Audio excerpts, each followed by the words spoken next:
I'm going to do the David thing and make people angry. Okay, firstly, funding, like making a cake, is an ingredient to building a business. So you can't leave it out. But it's not the only thing.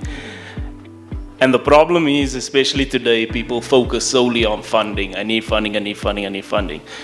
Being in payments has been amazing for me because I actually got to understand the value of money, which is funding. And what is funding? I mean, is it always monetary value? Is it skills? What else is it? Sometimes I want to tell the pastor at church that people don't have to give their money as tithe. They can just give 10% of their time and see if people will still give, because everybody has time, right? That's the one thing you have every single morning when you wake up. And that's the value of money. It's your time.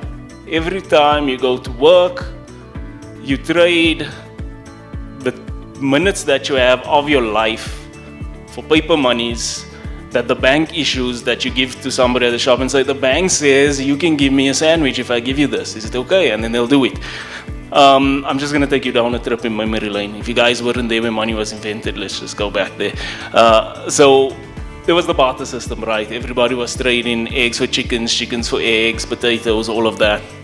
But it became a bit of a schlep to, put all the stuff in a wheelbarrow and go down to the market. So they said, we need something to represent this, right? But we can't just have any old thing. Let's get something very rare that can do that. Now, up until this point, people were adding value to the system. Somebody was going out, they were planting stuff, they were growing, they were pulling it out, giving food to somebody else. Now they decided to replace it with something, and they decided it was a rare shell, the rarest shell they could find. It was just very difficult to find, and this now represented money. Now, in order to become rich, you didn't have to add value to the system anymore. You just had to go find more shells than somebody else, because those shells represented something. And at that point, we started pulling value out of the system, true value.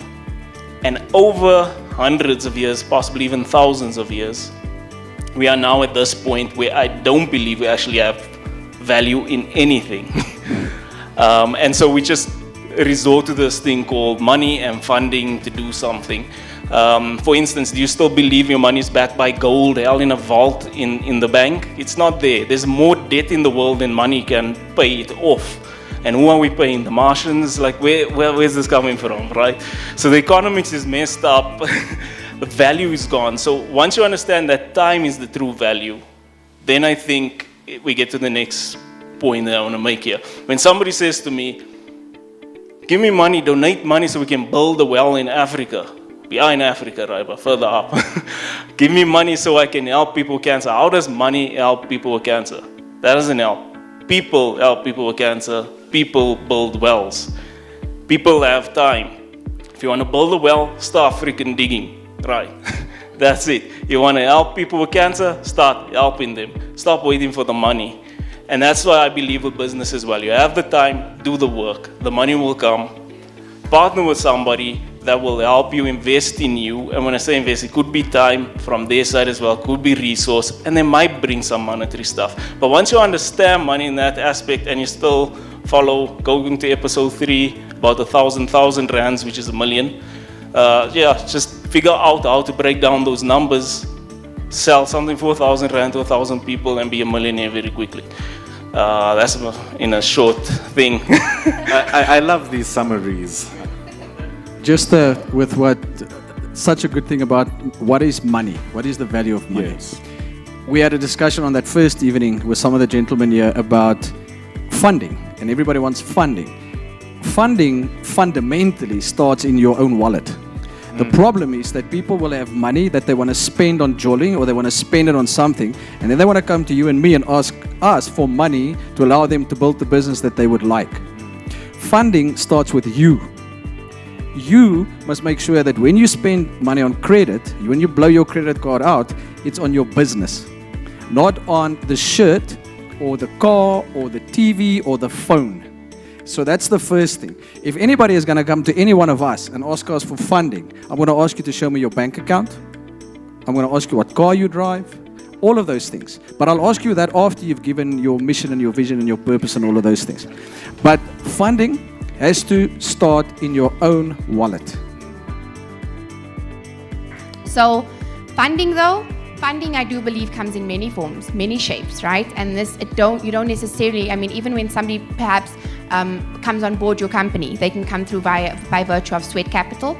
I always say, money is a nice to have, right? Money is great. Okay, cool, you've got money, awesome. But for me, I'm at a point where give me some space, give me some something to operate from, and I'll give you some equity. Even if there's an exit clause, I'm having these chats, I learn a little bit about equity buy-in and venture capitalists and exit clauses 3 to 5 years. I mean, I can teach some of you ladies, particularly ladies, a thing or two, and also how to engage with particularly venture capitalists in that regard. But for me, I mean, even my packaging suppliers and my printers, I offer them 3%. You know what that 3% means? They're like, Wayne said to me, Coco, in all the years I've been doing this, my partner and I even said, I asked him, why has nobody ever come to us and said, take some equity? I came and he says, you're a woman, because we mainly work with men. I said, take 3%. What does that mean for me? I'm still going to pay, but you're giving me preferential rates and preferential terms. Right? So it's all about what do I get out of it, right?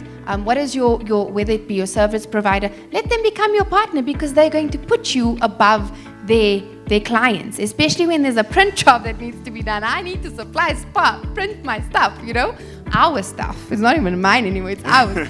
So yeah, there's many forms of funding, but do I believe that we need funding to scale? Absolutely. Absolutely, especially if I'm not a trust fund baby. Especially if as an entrepreneur I don't have a salary and I can't go to the bank. Especially if as an entrepreneur I became listed directly as a result of my business, not because I live a lavish life or because I spend and I splurge. Any debt I've incurred has my business. My overdraft, business. Credit card, business. And I've got exactly what he said, which is true.